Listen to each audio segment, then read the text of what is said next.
Fala, Júnior, seja muito bem-vindo, brigadão aí pela disponibilidade, a gente sabe que é correria aí no dia a dia, né? Então até eu já peço o like da galera aí que tá acessando o episódio. Vou deixar um espacinho aí para você se apresentar e aí a gente toca a ficha. Claro, claro. Muito obrigado por me receber, na verdade. É sempre bom encontrar a galera do mercado, trocar ideia, entender, né, que acho que a gente está vivendo mudanças muito constantes ultimamente, então é muito bom sempre trocar ideia com a galera. Bom, para quem não me conhece, eu sou o Juno, eu sou designer, eu tento só resumir dessa forma hoje, porque a gente já passou de tudo, né? De web designer para, sei lá, UX, UI, product, o que for, e eu acho que as pessoas confundem, inclusive, porque cada uma dessas disciplinas você precisa aprender novas habilidades, mas enfim, eu me defino só como designer, também educador, né? Dei aula por acho que 7 anos agora, então faz bastante tempo, ainda estou dando aula, e eu gosto muito de passar o conhecimento, né, que eu acho que é o mais importante, né, você tem que deixar alguma coisa para as outras pessoas ao mesmo tempo, então eu acho que isso faz parte, uh, acho que do caminho natural de todo profissional. E, e que mais eu posso falar? Tenho várias ideias, inclusive, sempre gosto de montar coisas, montar ideias. Eu acho que eu sou tipo se eu fizesse arte física, eu seria tipo um artista que faz vários quadros, tem várias artes meio que inacabadas, mas eu vou montando ideias, vou testando, porque é uma forma de aprender também, que é bem legal. Só não vai vender arte invisível aí, né? Ah, não, isso não, né? Ou igual quando em Miami teve aquele artista que botou uma banana, né, com uma fita lá e pronto, vendeu aquilo. Exato, Acho que exato. aquilo, sei lá, né? Aquilo é lavagem de dinheiro, né? O pessoal fala, né? Então, Eu imagino a galera pô, segurando a estatueta lá invisível para botar de exposição. Imagina que irado é. ia ser, cara. Meu Deus. É. Mas vamos lá. O Juno, cara, o objetivo aqui é a gente explorar aí o papo de DS, enfim, mas Uhum, inevitavelmente a gente vai acabar entrando em outros assuntos que expandem esse tema. E eu acho que a gente já tem muito conteúdo sobre DS aí disponível na internet, enfim. Então, eu vou tentar ser bem fora da caixa mesmo, a gente expandir temas bem uhum, fora da caixa mesmo, para não ser legal. repetitiva. Cara, eu não vou te perguntar o que que é DS, então a gente já parte para uma camada bem mais sênior mesmo. E como você disse, a gente tem que se adaptar com o mercado, tá em constante evolução e tal. E eu já queria iniciar com um tema que tá fervendo aí ultimamente, que são MCP, né? Servers. Cara, o que que tu pode trazer aí pra gente desse tema mais técnico, de como a galera poderia utilizar, se você já tem alguma coisa, se você já tem um case, enfim, explorar Uhum. esse tema aí. Ah, legal. Então, esse é um tema que vai se tornar cada vez mais constante na vida do designer. E ele só funciona, inclusive é engraçado, né, que você fala, não vamos falar muito de DS, porque ele só vai funcionar se você tem um DS bem feito, né? Se você não tem um DS bem feito, o MCP Server é quase inútil para você. Não vou falar que é quase inútil, mas você vai ter que trabalhar muito mais para que a coisa funcione do seu lado. E acho que assim, as pessoas hoje, obviamente, o designer ele está dentro do Figma, né? Então ele enxerga, porque obviamente o Figma trouxe esse assunto esse ano sobre MCP Server e, e ele vai se tornar assim parte do nosso workflow, né? Então uma parte é o design, mas existem muitas outras ferramentas, outros MCP servers de outras aplicações que a gente usa no dia a dia que vão ser conectadas nesse workflow, né? Então, de certa forma, vai agilizar muita coisa e vai tornar muitas coisas um pouco mais complexas no dia a dia. E muito provavelmente vai automatizar muita coisa, né? Então, esse entendimento a gente precisa saber. E configurar tudo isso tem uma complexidade, né? Então, A galera me perguntou muito sobre, por exemplo, sobre o designer júnior, né? O que vai acontecer com esse cara? Vai ficar mais difícil, com certeza, porque se você não sabe nem como um designer qual é o seu próximo passo, muito dificilmente você vai conseguir controlar uma LLM a fazer o trabalho dela. E isso conectando num cenário muito mais complexo, né? Então, o desafio está aí, na verdade. Então, assim, tentando falar de uma forma bem superficial, mas existem muitas coisas que podem ser feitas através dos MCP servers hoje. Sim, sim. Mas você trouxe um ponto relevante, porque realmente, se a pessoa não sabe como é o seu próprio dia a dia e ter essa amplitude assim de entendimento, de nada adianta ir para uma IA e não saber o que colocar, ou não saber o que pedir, ou utilizar, enfim, essas conexões entre outros aplicativos. Ah, legal. Que nem Vibe Coding. Pô, bacana. Bota um prompt lá, surge várias coisas. Mas e depois, sabe? Enfim. Mas eu queria entrar um pouquinho mais a fundo, assim, pra galera que, cara, ainda não testou, eh, dificilmente ainda não ouviu falar, mas eu queria que você Uhum, citasse, tipo, algum exemplo prático, assim, que você já tenha feito ou pode ilustrar para quem está nos ouvindo. uhum. Eu acho que assim, a coisa mais simples, pensando até num DS, né, é você conseguir pegar, quando a gente fala DS é muito, muito amplo, eu acho, mas basicamente é pegar o seu arquivo do Figma, que é o Figma Design, ou até o próprio FigJam, e você pegar aquela informação que está lá e construir o componente, por exemplo, que você quer. É a coisa mais simples do mundo. Seria pegar, sei lá, um botão que você fez, ou, sei lá, um card que você montou, e você quer que isso seja transferido para o código. E isso tem diversas linguagens para isso acontecer. Então, dependendo da aplicação que você está criando, você conseguiria fazer essa conexão e pedir para a LLM criar exatamente o que você quer da forma que você criou, com os states, né? Assim, tem hover, tem os estados diferentes daquele botão, né? Se está disable, não está disable, se tem algum erro, coisas do tipo. Então, seria a forma mais simples de você hoje já pegar isso e criar ele em código dentro do contexto que você precisa, né? Porque isso vai depender da aplicação que a empresa vai rodar, isso vai para iOS, para Android, vai para web, vai para. Tem N formas disso acontecer. Então, esse seria o exemplo mais simples, assim, que já você consegue reduzir o tempo de trabalho brutalmente, brutalmente. Então, por exemplo, se você tiver 100 componentes, provavelmente você vai fazer isso em menos de uma hora, você vai conseguir todo o código dele. Então, isso vai mudar muito a forma como a gente trabalha, né? Obviamente, a gente está falando um caminho de ida só, né? Do design para o código. Mas isso também vai ser reversível, né? Em algum momento também, por isso que o designer, eu entendo que muita gente acha, não, mas vai ter o craft, vai ter o olhar do designer, mas a AI vai aprender isso, né? Porque é a mesma coisa fazer o ícone do Airbnb. A AI aprendeu e faz qualquer outro ícone no mesmo formato em 3D, etc., e bem aceitável para o olho humano. Então, ele vai aprender isso, na verdade, né? Então, não adianta a galera se iludir achando que, não, mas o meu trabalho, bom, vai ser fácil de fazer também. E eu acho que ainda, falando de, componentes que são 2D, basicamente, né? E muito flat design, né? Esse é o design mais fácil de se fazer, na verdade, né? Tornando mais simples, digamos que basicamente a gente cria uma ponte para a gente ter acesso àquelas informações e aí você manipula do jeito que você quiser elas, né? Basicamente é isso.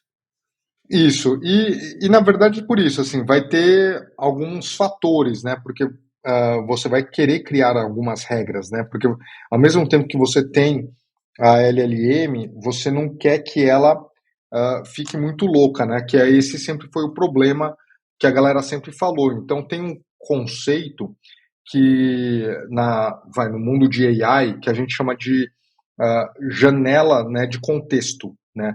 Então, a grande diferença é isso, o contexto que você quer que ela trabalhe é muito mais específico do que você imagina, né? Então, por exemplo, se a gente falar de botão e todos os estados do botão, cores, tamanhos, tipografia, etc., você já tem um contexto muito específico que você quer que aquela LLM trabalhe. Você não quer que ela vá além daquilo, entendeu? Porque não faz sentido. Então, tem essa questão de como controlar isso melhor, cada vez mais. Não, ótimo ponto, ótimo ponto. Eu não sei se você vai se lembrar, cara, mas na época tinha até uma ferramenta do Airbnb, que até eles tinham uns vídeos que eles mostravam, eles filmavam um sketchzinho, né? E Uhum. aí aquilo já transformava na própria lib do sketch na época e já saía para React. Não sei se você vai lembrar dessa tool aí do Airbnb. Eu me Eu esqueci o lembro, nome dela. eu lembro disso. Eu lembro disso. Então, por isso, eu acho que é natural, né, que as empresas elas sempre busquem algum formato que vá facilitar o dia a dia delas, né? Mas o grande problema, o grande desafio, na verdade, que eu vejo, e até pelo tempo de mercado, as coisas que eu fui vendo e a evolução vai antes do Sketch, até começar a ter o Sketch, a Adobe aparecer, o Figma aparecer, Uhum. e isso teve o InVision, teve várias outras plataformas muito boas que nasceram e morreram por N fatores, inclusive, porque tinham muitas coisas boas que cada um tem, inclusive muitas coisas do XD muito boas que nem o Figma implantou até hoje, não conseguiu implantar. O Figma, inclusive, implantou coisas esse ano que já foram feitas, sei lá, 10 anos atrás pelo Sketch. Né? Então, assim, as coisas assim, mudaram, né? E a tendência é ter essa mudança constante, mas agora eu vejo um novo paradigma, né? Porque antigamente era muito manual, né? O processo da gente também. E hoje, agora, esse processo manual vai morrer. Então, eu acho que tem esse questão de contexto. Por exemplo, o Figma até acabou comprando uma nova empresa, né? Que faz agora geração de imagem, etc. Então, o nosso trabalho ele vai se transformar, eu acho que de uma forma muito grande, na verdade, agora. Sim. E, cara, pegando esse ponto até de ferramenta, que eu assisti o seu papo lá na Tuia, com o Gilmar, Hum. e aí você falou sobre o apego de ferramentas, o que eu realmente concordo. Eu queria que você trouxesse isso também para cá, a sua opinião Aham. sobre. Eu sempre brinco, mas é a realidade, né? E você se apaixonar por uma ferramenta é o pior erro, né? Porque você tem que ter a habilidade do designer, que eu sempre falo assim, você tem que entender de fundamentos de design, independente da plataforma. Se você vai ter que fazer isso num papel, fazer uma, sei lá, uma zine, você vai ter que fazer um quadro. Assim, o conceito de layout, tipografia, cores, um monte desses detalhes independe, na verdade, da ferramenta. E eu adoro Figma, né? Não tem nada. Eu adoro Figma, eu uso Figma todos os dias também na minha vida. Mas eu vejo uma geração, né, nova, assim, que se apaixonou pela ferramenta, na verdade, né? Existe uma paixão, que é lindo, não é ruim, na verdade. Eu não estou julgando essa galera. É legal, mas ela vai ter que estar preparada emocionalmente a saber usar outras coisas, inclusive, né? Porque senão ela vai. Porque se você for pensar, o Figma, que a galera ama tanto, é o Figma Design, né? Que é um dos softwares do Figma hoje. Hoje o Figma tem 8 produtos, fora todas as atualizações que eles fizeram. Então, a mudança do designer talvez é saber usar outras ferramentas que inclusive está no pacote Figma, que era como se fosse um pacote Adobe, é o pacote Figma. E talvez a ferramenta que você mais ama vai mudar. E talvez seja a questão de MCP, seja a questão de várias outras coisas que vão acontecer no mercado, e você está apaixonado naquela parte do Figma só, na verdade, né? E vai mudar muito, e talvez a frustração seja natural. Eu estava, inclusive, há pouco no Ditest, né, lá no evento em Niterói, E foi uma surpresa, porque é exatamente isso que aconteceu. Eu perguntei lá para a galera abertamente, e aí, quem já usou o MCP do Figma? Não passava de 6 pessoas, entendeu? Pensando num contexto de tanta gente no mercado, da mudança que está acontecendo, você ter 6 pessoas, assim, de designer, e sendo que acho que das 6, sei lá, 4 era developer ainda, né? Então, ou entendia de front, alguma coisa assim. Então, é um, é um, é muito pouca gente, né? E Sim. não adianta a pessoa ignorar. Eu acho que a pior É. coisa é tentar ignorar a mudança, né? Porque aí você já tá, essa geração nova já está agindo como velha, né? Na verdade. Então, e aí o que vai acontecer é que exatamente todo dia alguém está fazendo 20 anos, está fazendo 18 anos. Essa nova geração provavelmente já vai estar pegando as coisas de uma outra forma e De de uma outra forma. outro. Né? Concordo, concordo. Cara, eu me lembro da época da galera, putz, não tenho um Mac para trabalhar, não consigo, sai do sketch, morreu, a pessoa morreu o trabalho dela, não consegue fazer mais nada. E é complicado, é complicado. Eu concordo com tudo que você disse. Não dá para se apegar à ferramenta, mas claro, ninguém tá falando mal ou criticando. Ah, cara, você trouxe um ponto ali de, pô, de 6 pessoas, 4 developers, né? Ou que sabiam Uhum. codar. Pô, eu quero puxar esse ponto aí antes de ir pro próximo tópico.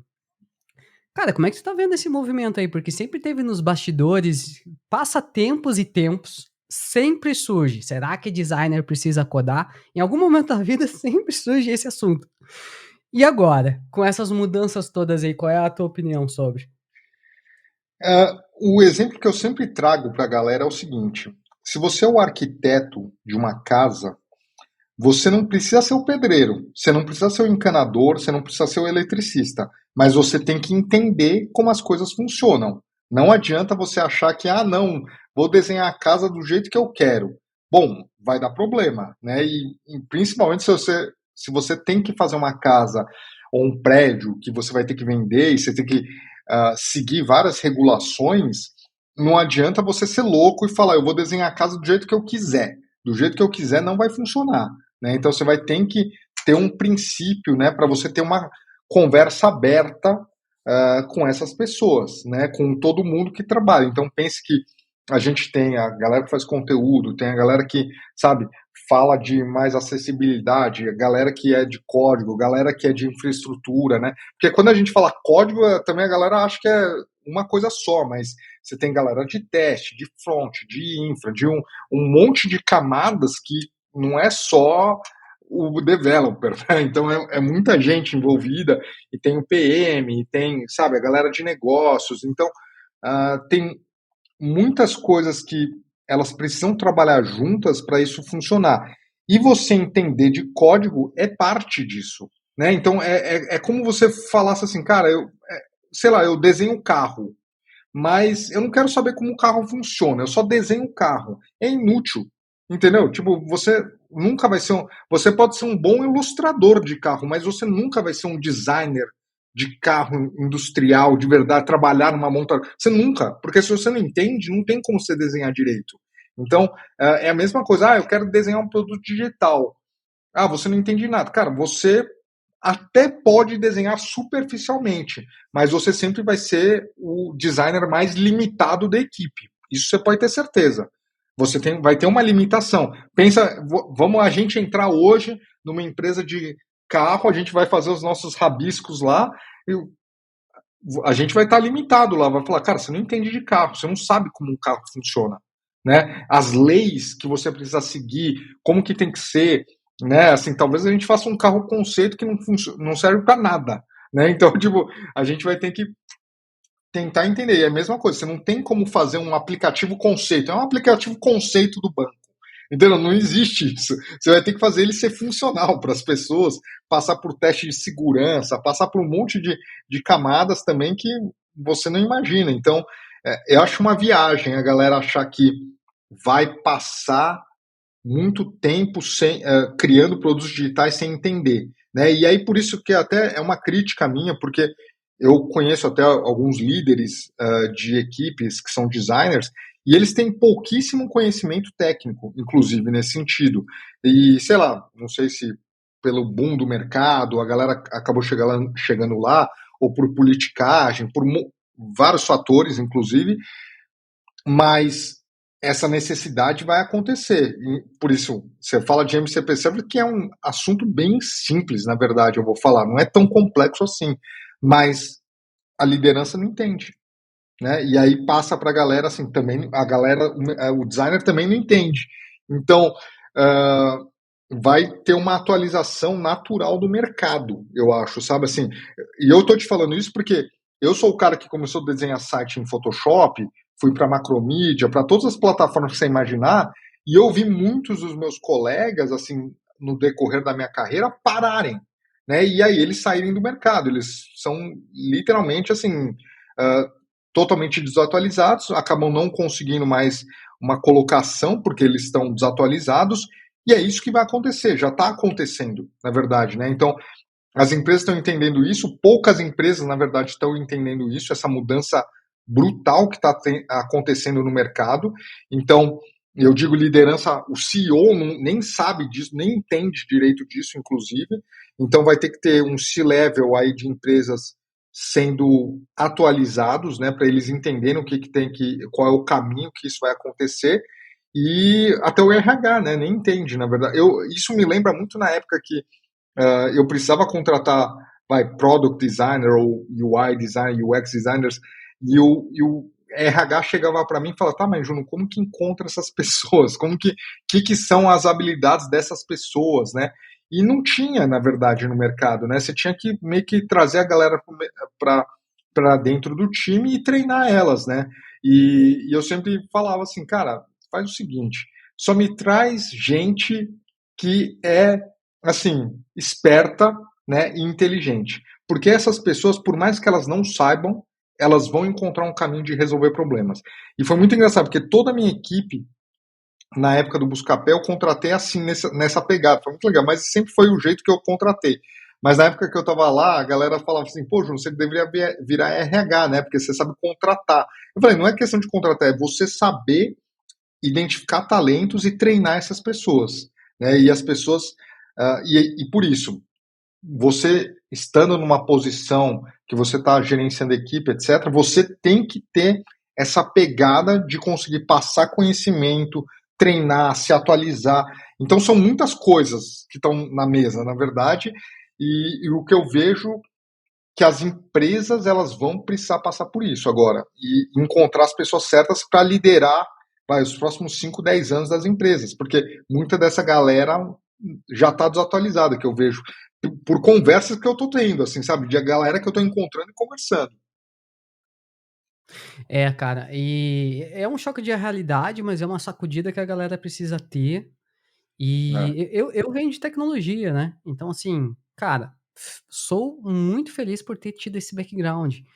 Porque hoje eu vejo a diferença, cara, que isso dá no dia a dia, diálogo, negociação, entendimento de como o carro funciona, né? E como você falou, né, cara, tecnologia não é só o front-end, tem outras coisas envolvidas, né? E Uhum. se você já tem contato, já tem ou vem dessa área, nossa, é uma puta de uma vantagem. Ainda mais o É, momento que a gente tá vivendo agora. Cara, exatamente. tá É. lindo, Não, tá lindo. você que vem do lado de developer, né? Por exemplo, uma coisa que eu sempre falei para a galera, designer, porque o designer ele ficava tão apaixonado com o Figma que sempre falava: olha, mas o Figma aqui desenhei já gerou o código aqui. Eu falei, cara, não vá numa reunião e fale isso, porque isso é o Uhum. jeito de você se queimar já no primeiro dia que você está conhecendo a galera, porque mostra o baixo nível de conhecimento técnico que você tem. Sim, Porque sim, sim, sim. dependendo do que precisa ser feito, não necessariamente está assim, ou não necessariamente foi codificado dessa forma naquela época. Então não chegue e fale, já resolvi o seu problema para o developer, porque você vai perder respeito dessa galera. A galera vai falar, cara, esse cara não entende nada, né? Inclusive, acaba acontecendo naturalmente isso, né? Se um designer falar isso, ele já é colocado meio de lado na conversa. Né? Porque fala assim, cara, o Uhum. cara não entende, deixa que a gente resolve. desde que a gente abre o arquivo do Figma e a gente resolve, né? Porque é isso que acontece, né? Era o que acontecia com o Photoshop, que nem tinha É. informação, né? Então, eu lembro que quando eu aprendi a codar foi nessa época, porque não existia como você pegar um arquivo PSD e falar o que tinha que ser feito. Então você tinha que meio que entender CSS, né? Para falar, ó, eu fiz isso aqui, esse Uhum. aqui é o pack, esse aqui é não sei o que, isso aqui. Você tinha que entender de CSS, não tinha como para conversar direito, né? Não Sim, falar, sim. faz aí, tipo, meu, não é desse jeito que me pede as coisas, né? Exato. E aí pra fechar esse ponto de código e tal, e design, pelo menos aqui no Brasil nunca foi comum, mas aí fora, existia esse job title, que é o UX Engineer, né. Cara, eu particularmente já antecipando, eu acho que eu vejo grandes possibilidades desse termo aí voltar muito, muito em breve, dado tudo que a gente já conversou, que você trouxe, né. Uhum. Não sei se quer comentar sobre. Eu acho que talvez seja essa a posição, mas eu vejo o que vai crescer bem. Talvez seja esse lado design ops e dev ops, né, trabalhando mais em conjunto. Uhum. Porque eu vejo muito cara que é design ops e tem conhecimento técnico muito baixo. Então, não tem como ele ser design ops, né? O cara, tipo, tá o quê? Organizando biblioteca do Figma, né? Arquivo, não, tipo, isso não serve de nada, na verdade, né? Então você tem É. que ter, um trabalho muito mais técnico, né, de conversa, de estrutura, de workflow, principalmente com AI, que vai automatizar muita coisa, e essa pessoa tem que ser muito técnica, né? E talvez assim, por exemplo, um cara igual o seu perfil, que vem de dev, entenda design, ou pessoas como eu, que vem de design, mas aprendeu a codar no meio do caminho, né? Porque eu Uhum, aprendi uhum. fazer back-end, aprendi ASP, aprendi PHP, aprendi React, aprendi várias dessas coisas. Assim, se você me pedir para eu fazer do zero uma aplicação, eu não vou conseguir fazer do zero. Mas se eu fuçar, eu vou conseguir montar, com certeza. Eu vou sentar, porque você já tem o conceito, a lógica, que é aquela coisa, né? Por Sim, isso que sim. faculdades de ciências da computação, eles ensinam lógica de programação, porque a lógica é muito similar, né? Então, eu acho que isso que, por exemplo, uma coisa quando lançaram variáveis, eu lembro que eu participei de uma live da galera do Figma, né? Assim, quando eles fazem as apresentações, e eu falei, cara, eu testei as variáveis, eu acho legal, mas poderia ter um conceito que é de programação, que é variáveis globais e locais, né? Tanto é que eles sempre chamam de variáveis locais os arquivos do Figma. Eu não sei se em algum momento eles estão pensando em fazer isso, porque faria sentido você ter variáveis globais, porque se você tem, uma conta enterprise e todo mundo está trabalhando lá, faria Uhum. sentido você conseguir postar de um arquivo variáveis globais para a galera poder usar e manter um padrão de trabalho, na verdade, né? Mas acho que isso nem sei se deve estar no backlog deles lá para o futuro, mas é uma coisa que faria sentido. Mas isso só vem de quem entende de programação um pouco, né? Porque senão você fala isso para um designer, o designer fala, você é louco, o que você está falando, né? A pessoa não entende. Mas, por exemplo, você que é um cara que vem de programação, meio que já entendeu o que eu estou pedindo, na verdade, né? Sim, De lógica, exato, né? exato, exato. E que faz sentido, Eh, né? Quando você começa a ver, você fala, cara, faria sentido ter isso, né? sim, exatamente. Cara, o eu acho que na verdade a gente já antecipou várias perguntas que eu ia fazer nesse amontoado de coisas que a gente já conversou. Eu queria ir para o mercado. Você trouxe o ponto, eu quero falar um pouquinho mais do mercado Brasil também, Uhum. dar meus pitacos. Mas eu quero que você introduza um pouco essa diferença aí dessa tua experiência internacional com o Brasil, e até vindo para cá também, esse período que você está passando, o que que você está vendo de diferença, assim, de perfis, Uhum. enfim, dá uma explorada nisso aí. Então, bom, é engraçado pensar, né, cara, porque eu fui para os Estados Unidos há quase 8 anos, assim, na verdade. Pensa, é uma década de trabalho. Quando eu saí do Brasil para ir para lá, o mercado brasileiro ele estava de um jeito. E quando eu voltei, ele estava totalmente de outro jeito, né? Então, eu lembro que quando eu saí, eh, inclusive eu trabalhei em um projeto em uma agência que o meu trabalho era não entregar o projeto. né? Pode parecer a coisa mais doida do mundo. Porque o meu trabalho, que a agência me contratou, era treinar as pessoas a mexerem no sketch e a ensinar o conceito de design system, né? Que era, naquela época, cara, que engraçado, né? Quem mexeu no sketch sabe que nem chamava componente, né? Chamava símbolo. Né? Então, na verdade é melhor chamar de componente, porque é como os programadores chamam, né? Porque ficava aquela coisa, não, eu criei um símbolo, a pessoa fala, o que é símbolo, né? Na verdade. Então, e eu fazia todo o backstage do projeto de ensinar a galera a montar de forma escalável o projeto, porque ficava aqueles arquivos de sketch inútil, que parecia o Illustrator, né? E eu falava, cara, não é desse jeito que a gente vai escalar o design, né? Então, eu ficava lá fazendo coaching da galera, assim, né? Ensinando. Não, sem brincadeira. Era, tipo, sentar do lado e falar assim, é assim que você faz um símbolo. Né? Tipo, eu pega aqui, é igual o Illustrator, pega aqui, faz aqui, não sei o que, tal.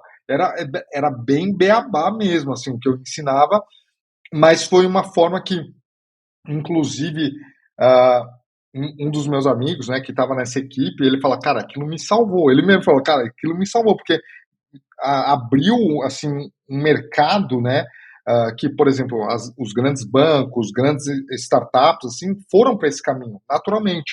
Né? E ele falou, cara, esse meu amigo trabalhou na XP, trabalhou em vários bancos, assim, nesse período todo, e ele falou, cara, se não tivesse sido aquela conversa e aquele projeto, talvez ele também nem saberia direito onde ele estaria hoje, na verdade, né? Então, teve essa mudança de mercado muito grande que eu vi no Brasil, uma evolução muito boa, inclusive, né? Eu vi muitos projetos grandes, bacanas, das empresas se posicionarem muito bem, evoluírem, né? Ter uma maturidade de design e de criação de produto, né? Porque antigamente era muito, sei lá, desorganizado, né? Talvez a palavra, né? Porque as pessoas não entendiam como eram feitos, então era literalmente era cada um no seu quadrado. Eu terminava aqui, passava para você passava para lá, passava para lá, então ficava aquele. E se tivesse que fazer de novo, voltava tudo, era uma confusão aleatória. Aí você tinha que fazer, Photoshop salvava V1, V2, V1, AB, né? Sei lá, ficava aquela confusão. Então, acho que teve uma evolução muito boa, na verdade, no mercado. E eu vi muitos profissionais muito bons, inclusive. Né? Assim como eu já critiquei aqui no começo da conversa, que eu vi lideranças ruins, mas eu vi muitas pessoas também boas, não necessariamente ruins, mas tem esse dois. Acho que o mercado é tão grande que exatamente assim, existem poucas pessoas boas, e elas estão em algumas empresas, legal, mas tem muita gente que também, como o mercado é muito grande, está lá, mas eu vou falar que não são tão boas, inclusive. Né? Eu acho que, como designer, eles, sei lá, tem muita gente que eu vejo se posa como designer. Eu vou falar dessa forma, talvez. O cara gosta do auê do design, né? Mas o cara não é um designer, assim, de alma, sabe? Assim, o cara... mas só tá naquela posição, né, no mercado. Mas existe, por isso que, assim, eu acho que existe uma questão que vai ser reciclado o mercado e vão ter oportunidades para muita gente boa começar a preencher esses espaços, na verdade, né? E eu espero que isso aconteça, que eu vi muita gente boa que não é subutilizada nas empresas, inclusive, né? Elas deveriam estar liderando alguns produtos, equipes, times, empresas, inclusive para o futuro. Por exemplo, até falando de liderança, é engraçado a galera endeusar o Airbnb, né?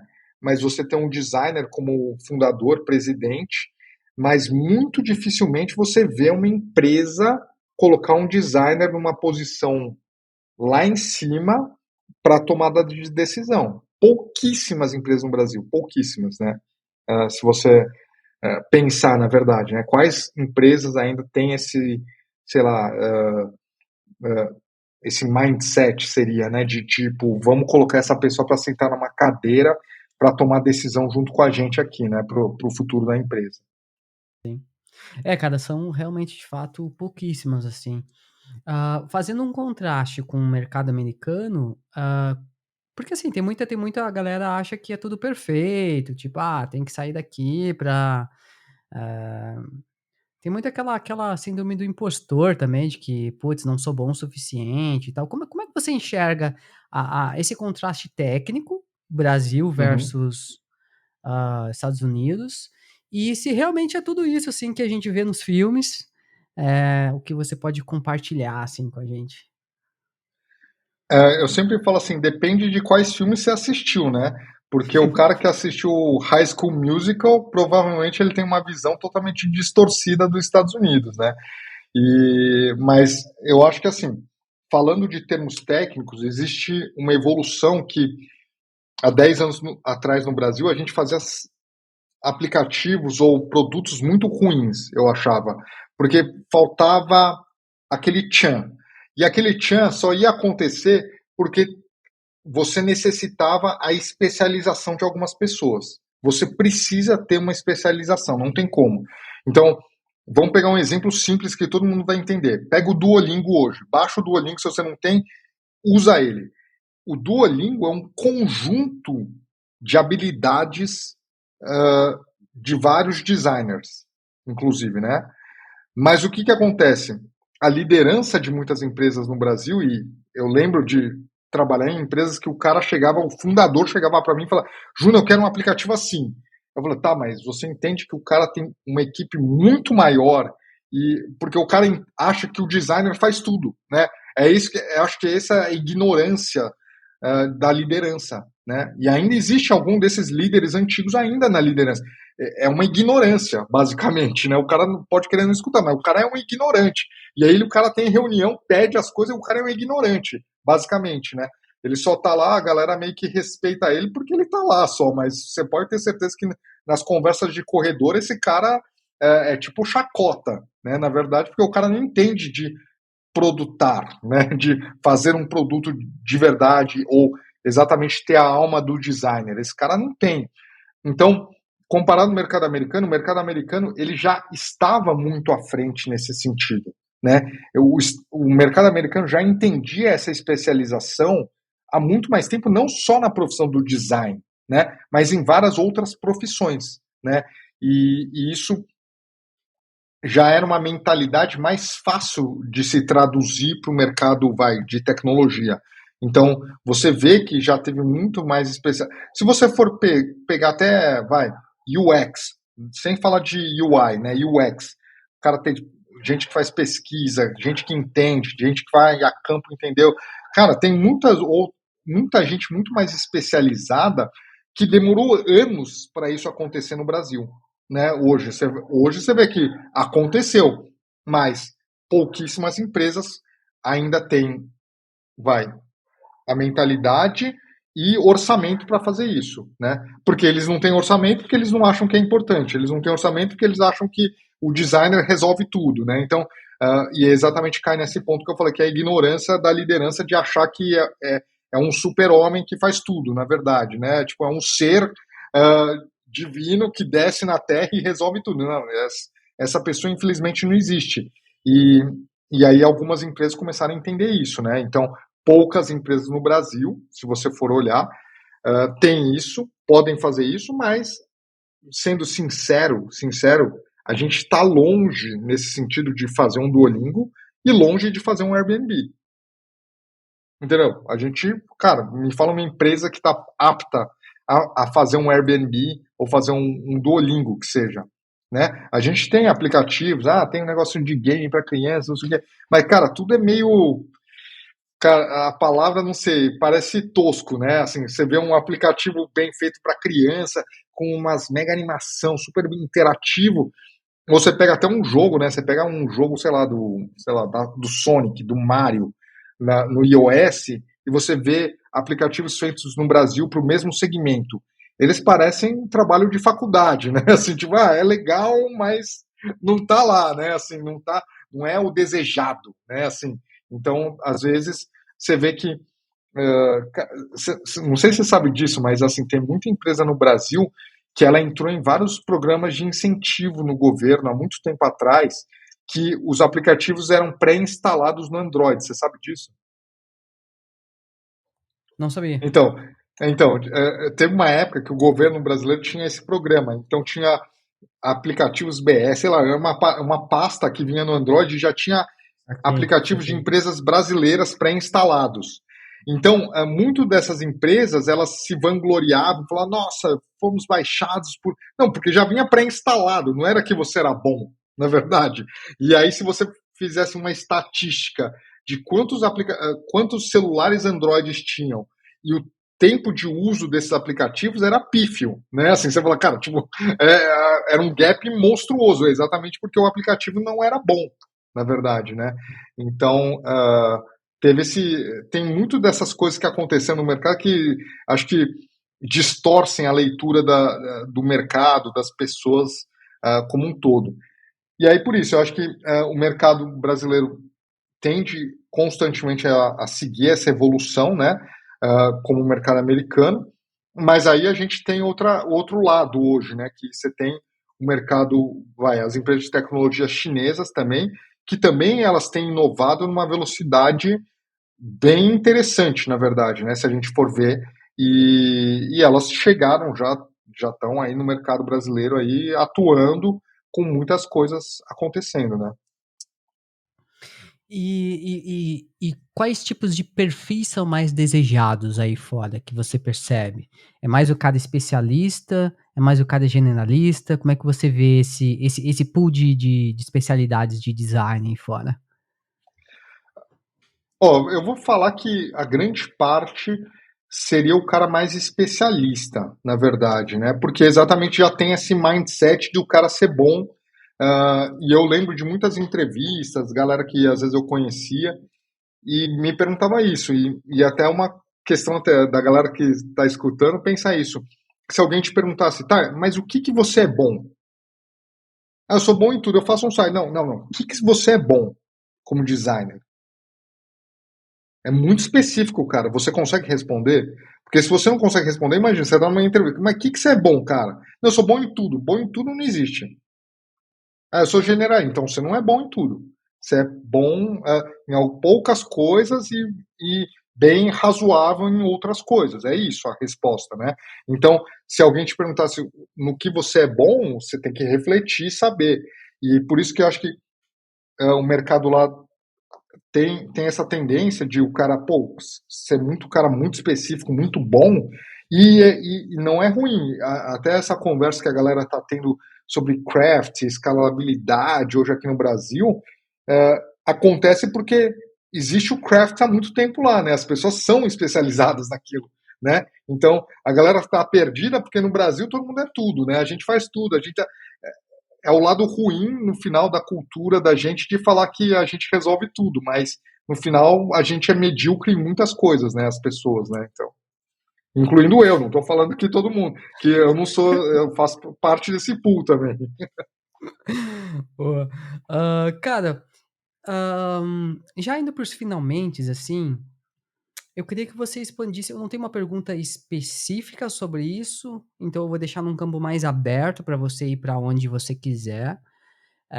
Sobre outras influências que você está percebendo assim do uso da IA com design e até o que você está enxergando para, cara, curto e longo prazo, coisa de 5, 10, 20 anos.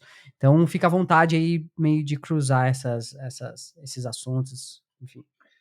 Eu acho que assim, o design assim vai mudar brutalmente, né? Porque e muito provavelmente a conversa que a gente já teve, muita gente no mercado já fala disso, assim, o que a gente tem hoje, que é um aparelho celular, não é que ele vai morrer, mas ele vai se transformar, né? A gente não vai mais, vai ter a geração que já vai ficar corcunda para o resto da vida, né? Porque ficar assim o dia inteiro. Essa geração corcunda vai passar, porque agora a gente vai ter uma nova geração que talvez vai ser meio cibernética, né? Vai ter o óculos, vai ter não sei o quê, vai ter um monte de aparelhos, né? Que você vai ter ao seu redor, na sua vida, que talvez por isso, o design vai estar incorporado em muitas outras partes, né? Então, e por isso mesmo, assim, o Figma provavelmente como ferramenta de design, ele tende a evoluir para esses outros caminhos, né? Porque se a gente sentar e falar, tá, mas como que a gente vai começar a desenhar e prototipar ambientes, de AR, VR, de não sei o quê, e tipo, e áudio, né, que não tem nem áudio, né, então, tipo, e o XD tinha, né, áudio, né, para prototipar já há muitos anos atrás. Então, existe uma mudança que isso vai acontecer naturalmente, da própria ferramenta, né, do que o Figma vai entregar para o mercado, e, e muito provavelmente de como a gente vai desenhar, o que a gente vai desenhar. Então, a galera que está presa muito aí na interface do celular ou na tela, isso tende a se transformar assim brutalmente em 5, 10 anos. Brutalmente, eu acho. Né? E não é a gente que está direcionando o caminho, são as grandes empresas de tecnologia, o Google, a Meta, todas essas empresas já estão meio que falando, ó, o caminho vai ser esse daqui para frente, né? E vai ser, porque a gente vai querer isso. A gente não quer mais, sabe, ter tudo isso, e acho que vai ter uma simplicidade de como a tecnologia interage com o ser humano, né? Vai ser mais simples cada vez mais. Se a gente for pensar que a gente tem a inteligência artificial tipo o MS-DOS, né? Porque a gente está mandando prompt e ele responde em texto, hoje em imagem, então está tendo uma evolução constante. Mas a gente está basicamente na primeira geração de tudo isso, né? E a AI vai ser exatamente isso, vai ser todos esses filmes de ficção, a gente vai conversar, vai sentir, acho que vai ter uma mudança muito grande, né? E talvez vai impactar muito o emocional de muita gente, né? Da humanidade, não só do designer, eu digo, da humanidade. E a gente vai ter que ter uma uma população, uma nova geração de pessoas que sejam fortes emocionalmente, inclusive, né? Eu acho, né? Nesse sentido, né? Porque vai ter uma mudança bem grande que eu vejo. E falando assim, talvez até incluindo, né, essa questão do futuro que eu acho, eu estava lendo uma reportagem que eu achei bem interessante, que muito provavelmente nos próximos anos, né, economicamente falando, a China vai passar os Estados Unidos. Não tem como, né? É tipo assim, a evolução da velocidade que está acontecendo, né? Obviamente, os Estados Unidos ele está numa posição muito confortável há muitos anos, mas naturalmente isso vai acontecer, né? E não é que e a reportagem falava sobre isso. Eu falava, não é que a China vai somente ultrapassar, é que vai ter aquele momento que a China passa 2 meses, os Estados Unidos retoma, né? São economias muito grandes hoje e vai ser natural essa briga, né? E acontecendo. E a gente sabe, a China chegou num ponto assim, como economia, né, e tecnologia, inclusive, muito grande, né? Assim, eu estava nessa reportagem eles até falaram sobre isso. Hoje, eu acho que o mercado americano existem, acho que 15 montadoras de carro elétricos e a China tem 120, né? Então, tipo, são quase 10 vezes mais montadoras e empresas tentando fazer tecnologia, etc., à frente, né? Então, isso, obviamente, nem todas vão sobreviver. É igual um startup, né? Muitas vão morrer nesse meio do caminho, mas eu acho que isso vai acontecer, né? A gente, assim, no Brasil, América Latina, né, já se consome muito dessa tecnologia, né? Se você for pensar, né? Hoje, quem estava confortável em algumas posições vai mudar, né? Vamos falar do iFood, vai. O iFood é uma empresa brasileira, super bem consolidada, confortável na posição dela, mas ela já tem uma provocação grande da 99. E agora está entrando a outra, que é a Kita, né? Que é da China, que na verdade é o maior delivery do mundo. Né, entrando no Brasil. Então, tipo, só o mercado chinês dos caras já é o maior delivery do mundo de qualquer jeito. E aí, os caras vão entrar aqui, eles não entendem o mercado brasileiro. Eu acho que assim, essa questão de bairrismo da gente, ok, né? Mas é a mesma coisa que você falar que então as empresas americanas não entendem o bairrismo da gente, não. Elas tomaram o mercado, o Instagram tomou o mercado, o Facebook tomou o mercado. e o TikTok, inclusive, tomou o mercado, né? E é uma empresa chinesa. Então, assim, não adianta a gente se prender no bairrismo, ou falar, eles não entendem do arroz e feijão. Não, eles vão aprender o arroz e feijão, você pode ter certeza disso. E eu acho que a grande questão hoje é o quão relevante uh, o mercado de tecnologia brasileiro pode se manter relevante nos próximos anos, né, nessa briga, porque eu acho que a gente ainda é muito refém das instituições financeiras, né, porque é o que dá muito dinheiro, né, e que obviamente tem sei lá, um lance que o governo brasileiro meio que protege essas empresas, né, então a gente tem um escudo aí que ajuda a gente, mas em outros setores a gente é muito pobre, né, nesse sentido no Brasil, né, então a gente precisaria ter uma inovação que acho que é a velha escola, né, assim, todo mundo já aprendeu na escola lá na sua sexta série, sétima série, que o Brasil é o exportador de matéria-prima, mas não produz tecnologia direito, né, e é isso que até hoje é isso, né, e na verdade, nos últimos anos, o Brasil se consolidou cada vez mais como o exportador da matéria-prima, na verdade, né? A gente não se consolidou na questão de se posicionar. Se você for pensar na Zona Franca de Manaus, esses polos meio que morreram, né? Basicamente, né? A gente faz muito pouco perto do potencial que a gente tem no Brasil, né? Eu acho que existe o potencial, eu acho que existe um trabalho que deve ser feito em conjunto do governo com as instituições privadas, né, para fazer isso acontecer, mas fazer acontecer assim de verdade, sabe, assim de tipo, pô, será que o Brasil vai criar um TikTok da vida? O Brasil, o iFood deveria se tornar o iFood global? A gente virou o Uber Eats do mundo ou não? Entendeu? Então, a gente, tudo bem, o iFood faz parte de um grupo de fora, mas foi comprado, inclusive uma parte do iFood nem mais brasileira né, na verdade, né, então não dá nem para falar que é uma empresa 100% brasileira mais, então existe um fundo de investimento que é muito maior, que comprou o iFood, então assim, mas será que a gente vai fazer um movimento contrário, o iFood que está indo comprar as outras empresas fora, no mundo afora, ou o próprio sei lá, uma Amazon da vida, né? Porque o e-commerce brasileiro meio que é bem pequeno nesse sentido, né? Comparando uma Amazon da vida, né? É grande, não vou falar que é pequeno em termos de números, né? Existe uma movimentação, mas eu estou falando de tecnologia. Em termos de tecnologia, né? É muito pequeno ainda, na verdade, né? E tem o próprio Nubank, né? O Nubank tá indo forte pra Latam lá também, né? Mas não sei o quanto que eles têm de visão global nesse sentido, né? Que você trouxe, assim. Eles abriram um escritório nos Estados Unidos, né? Até um dos caras, eu acho que fica em São Francisco, sei lá, né? Eu sei que eles abriram um escritório em Miami, né? Que eu achei super Tem. cafona, Eles têm inclusive. bolsa. Eles estão na bolsa, né? Eles estão na bolsa americana lá também. Eles são grandes, são super grandes, mas, de novo, é o que eu acabei de falar, eles são instituições financeiras, né?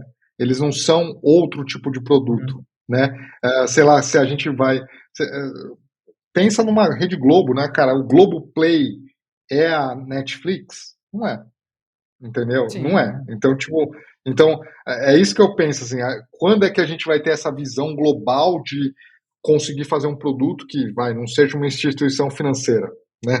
Que é o velho jogo de ganhar nos juros, né? Então, tipo, esse jogo tá bom, todo mundo sabe esse jogo, né?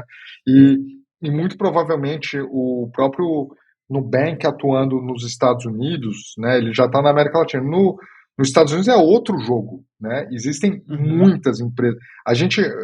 Eu super entendo a questão da inovação do Pix no Brasil, mas o mercado americano é muito mais sólido, né, financeiramente falando, e tem muitos produtos também avançados, e na verdade a gente nem pode falar que o Pix é 100% brasileiro, né, porque é uma cópia do que já acontecia na China há muitos anos, né, o pagamento via QR Code, esse tipo de coisa, peer-to-peer, já acontecia lá, na verdade, né, então, tipo, a gente se inspirou em várias coisas para ter o Pix no Brasil, na verdade, né, então, por isso que eu falo assim, existe uma lição de casa da gente importante de ser feita, na verdade, né, para os próximos anos. Boa. Cara, Quer deixar algum insight final aí para quem tá nos ouvindo? Tipo, cara, vai por esse caminho aqui, se prepara para isso. Eu acho que isso aqui já é vários insights, o podcast como um todo, mas agora só para fechar mesmo, galera, ó, eu indico vocês nesse curto prazo, putz, vamos por esse caminho aqui, é minha indicação que eu dou para fechar. Cara, o que eu acho que é importante as pessoas pensarem, e é uma coisa que eu tenho uma reflexão até pessoal nesse sentido, é você conseguir desenhar um plano de carreira, o que você quer da sua vida, né? Porque o que eu vejo, inclusive, da galera que entrou em tecnologia ou é product designer, e eu tenho uma grande culpa nisso, porque eu trouxe muita gente, porque eu dei aula em bootcamp, então eu sei que muita gente veio para o mercado de tecnologia por causa disso, é realmente se é isso que você quer, né? Porque as pessoas estão aí, entraram no mercado, estão ganhando um salário melhor aqui, ali, do que, mas você está preparado para os solavancos dos próximos 10 anos, 20 anos, né? E se é isso que você quer continuar fazendo ou não, né? Porque no final, desenhar o botão, você pode ter certeza que isso em pouco tempo já vai ser bem irrelevante, né? Ah, vou saber organizar um design system, vai ser super irrelevante. Você pode ter certeza porque uma AI já consegue organizar isso melhor que qualquer ser humano. Isso você pode ter certeza. Né? Tem que organizar como que eu quero o padrão de documentação. Cara, a AI já vai responder um esquema de documentação muito melhor que um ser humano vai conseguir fazer e muito mais rápido. Então, vai ter uma mudança brutal nesse sentido, e as pessoas não estão entendendo que a mudança vai ser brutal, né? Às vezes parece, mas você como pessoa, como profissional, você está afim de trilhar esse caminho ou não, né? Porque senão, eu acho que existem outras maneiras mais interessantes de você trilhar a sua caminhada daqui para frente, que não seja só tecnologia. Que o mundo não é só tecnologia, se for pensar, o mundo tem muitas outras coisas para acontecer, né? Então, a gente pode parar, respirar um pouco, se entender como pessoa, ter um autoconhecimento melhor, né? Ter um pensamento crítico um pouco melhor, para a gente decidir quais serão os próximos passos da gente como pessoas, civilização, né? Sociedade e profissionais, né? Eu acho que é um pouco de tudo aí que eu acho que esse é o meu insight hoje. Hoje eu penso assim, é isso que você quer fazer? Porque Uhum. eu não vejo brilho nos olhos de muita gente que não seja para ganhar dinheiro, porque eu pago melhor, porque, sabe? Mas o brilho nos olhos que você tem para fazer um botão a mais, entendeu? Eu acho que não é isso. Vai Sim, muito além sim. disso o brilho nos olhos das pessoas, né? Uhum. Cara, muito bom. Obrigadão aí de novo pelo papo. Acho que a gente vai trocar mais vezes aí, tem vários assuntos que dá pra discutir em outros episódios no futuro e tal. Obrigadão aí de novo. Cara, obrigado você, João. Obrigado pelo tempo, pelo espaço, e eu acho que a gente, com certeza, talvez a gente vai sentar daqui 2 anos, um ano, vai falar, pô, João, agora mudou mesmo, agora, agora vamos para outro caminho. Mas vamos Verdade. trocando e vamos falando aí o que precisar. Tamo junto aí, a galera também. Quiser mandar mensagem para mim no LinkedIn, ou no Instagram, fica à vontade que eu sempre tento responder na velocidade que eu consigo, mas eu respondo todo mundo para trocar essa ideia mesmo.